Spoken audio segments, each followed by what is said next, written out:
என் கண்ணு உங்கள்கிட்ட தான் டெய்லி மனசுக்குள்ளே பேசிட்டு உட்காந்துருக்குறேன். இன்னும் ஒரு தடவை இதுதான் கடைசியாக கூட இருக்கலாம். உன்கிட்ட பேசிடுறேன். என்னையா அப்படி உன் மேலே எனக்கு என் மேலே உங்களுக்கு என்ன அவ்வளோ கோபம்? என்ன கோபம்? உன்னை தூக்கிட்டு வந்தேன், நான் தான் வளர்த்தேன், எல்லாம் பண்ணேன். ஒன்றும் சித்திரம் எல்லாம் பண்ணல, நல்லா அடிக்கலை, டார்ச்சர் பண்ணல. என்ன நல்ல மாதிரியே வளர்த்தேன். வாழ்க்கையில் ஒரு காலேஜ் கட்டத்துட்டு போயிட்டேன். நான் நோயாளியாக உட்காந்துட்டேன். 3 வருஷம் நோயாளியாக உட்காந்துட்டேன். நீ இந்த அளவு என்னை வெறுக்கிறதுக்கு என்ன காரணமாக இருக்கும்? என்ன தப்பு தெரியுதா? நான் ஸ்ட்ரோக் வந்தப்போ நான் செத்து போகிறது சந்தோஷம், செத்து போயிருப்பேன்.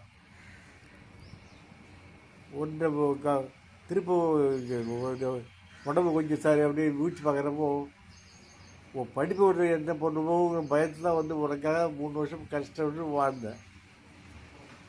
என்ன அப்படி என்ன வெறுக்கிறேன்? என்ன உனக்கு கோபம்? என்ன நீ தப்பு பண்ண தெரியுதா? படிப்புங்கிறது வேறு, வாழ்க்கைங்கிறது வேறு, விளையாட்டுங்கிறது வேறு. விளையாட்டு எதுவும் வாழ்க்கையில் கூட வராது, படிப்பு தான் கூட வரும். நல்ல மாதிரியாக படிக்கிற செய்யல, ஏன் விளையாட்டுத்தனமாக இருக்கிற புரிஞ்சிக்க மாட்டேங்கிறேன். என்னை வெறுக்கிற அளவுக்கு அப்படி என்ன பண்ணுறாங்க பண்ணிட்டேன் சொல்லு. புரியவே இல்லை எனக்கு. உன்னை ஏதாவது உனக்கு ஏதாவது சம்பாதிச்சு கொடுக்கலான்னு நினைக்கிறியா?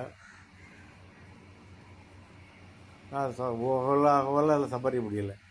பிள்ளைகளை வளர்க்குற அளவுக்கு வளர்த்த முடிச்சுட்டேன்.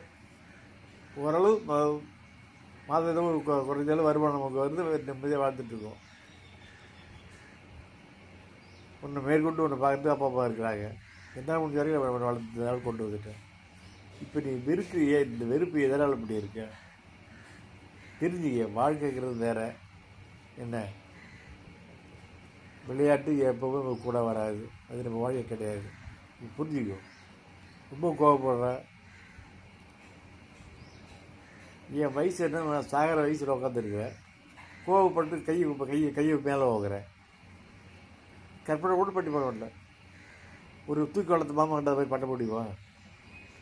ஐயை என்ன பார்த்துட்டு கையை ஓங்கலாமா? சொல்லு. வாழ்க்கை என்ன அது? வாழணுமா? இதுக்காக நீ கை ஓகிற அளவுக்கு வளருது, அது செது போயிடலாமே. என்னைக்கு நீ புரிஞ்சிக்க போகிற? நீ உண்மையை தெரிஞ்சுக்கிட்டு வருத்தப்படுறப்போ நான் உயிராக இருக்க மாட்டேன். நல்லா ஞாபகம் வச்சுக்கோ. என்ன நீ புரிஞ்சுக்கிட்டு நீ வருத்தப்படுறப்போ, மாமா மிஸ் பண்ணிட்டோமே அப்படி நினைக்கிறப்போ நான் இருக்க மாட்டேன், செத்து போயிருக்கோம். நல்ல முடிவாயிடு, நல்ல பிள்ளையாயிரு. நான் ஒரு நிமிஷம் போராடிக்கிட்டு இருக்கேன். நீ எவ்வளோ அன்பாக இருக்கியோ, ஆசையாக இருக்கியோ, அதுதான் எனக்கு மகிழ்ச்சி. அதனால் ஒரு நான் உயிர் வரும். இதெல்லாம் வெறுத்து வச்சுக்க, சீக்கிரம் செத்து போயிடும். மாற்றம் நிறைய மாற வேண்டியிருக்கு. மாறிக்க, திருந்து, நிறைய மாற்றம் பண்ணி நல்ல முறையிரு, படி, வாழ்க்கையை பாரு. அவங்ககிட்ட இவ்வளோ தூரம் விரிவாக பேசி தான் கிடைச்சா கூட இருக்கலாம். நான் எந்த நேரமும் செத்துடலாம். போராடிக்கிட்டு இருக்கேன். நடக்க முடியாமல் அடுத்த படிக்காக ஓடுறதுக்கு ரொம்ப நாள் ஆகாது. 2-3 நாளில் கூட முடிஞ்சிடும். கவனமாக இரு, நல்ல மாதிரியாரு. இது ஏன் உனக்கு பேசி போடுறேன் அப்படின்னா, பின்னாடி நான் செத்து போயிட்டு பிறகு ரெக்கார்ட் பண்ணி கேட்டு போட்டு பாரு. உனக்கு தெரியும் மாமான்னா ஏன், மாமா எப்படி நம்ம வளர்த்தாரு, மாமா இப்படி காட்சி காட்டுற, மாமா மனசை கஷ்டப்படுத்துறமே இப்படி வருத்தப்படாத. சந்தோஷமாக இரு, நல்ல மனம் மாறு, நல்ல பிள்ளை இரு. ஓகேவா? பார்த்துக்கலாம். நீ காலேஜ் போயிட்டு திருப்பி வரப்போ நான் உயிராக இருப்பினாலும் சொல்கிறது நான் வாய்ப்பே ரொம்ப கம்மி. எந்த நேரம் நான் செத்து விடுவேன். தைரியமாக இரு, நல்ல மாதிரி வாழ்க்கை பார்த்து.